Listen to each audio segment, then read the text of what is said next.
Les solutions les plus intéressantes qui vont être exposées ici, c'est d'abord des solutions techniques.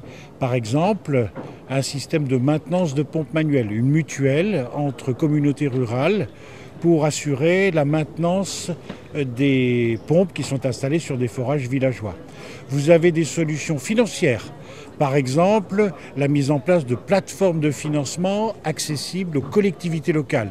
Aujourd'hui, une commune du Niger ou du Bénin, quand elle veut emprunter ou quand elle veut avoir du budget, elle s'adresse à des tas d'interlocuteurs et ça prend beaucoup de temps, avec beaucoup d'intermédiaires et au final, il y a peu d'argent qui vient dans sa poche.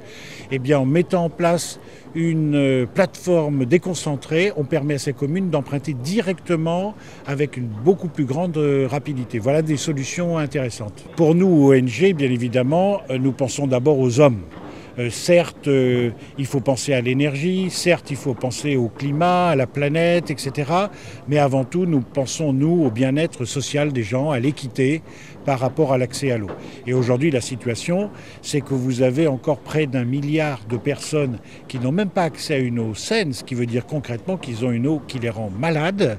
Et vous avez près de 2 à 3 milliards de gens qui n'ont pas accès à l'eau potable, c'est-à-dire que celle que vous buvez, vous et moi. Et puis l'autre défi, c'est l'assainissement. L'assainissement urbain, bien évidemment, mais aussi le tout simple accès à des toilettes. Plus de 2 milliards et demi aujourd'hui de gens sur la planète, excusez-moi de la trivialité de l'affaire, mais font leurs besoins dans la nature, avec toutes les conséquences sanitaires que vous pouvez imaginer, mais également fondamentalement une question de dignité, à commencer par les femmes. Vous avez énormément de petites filles qui ne vont pas à l'école tout simplement parce qu'il n'y a pas de toilettes à l'école.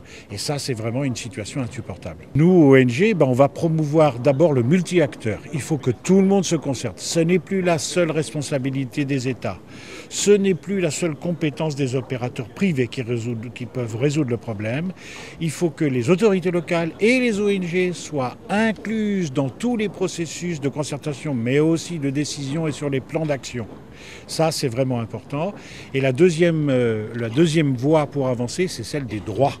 Le droit à l'eau et à l'assainissement a été reconnu par les Nations Unies en 2010.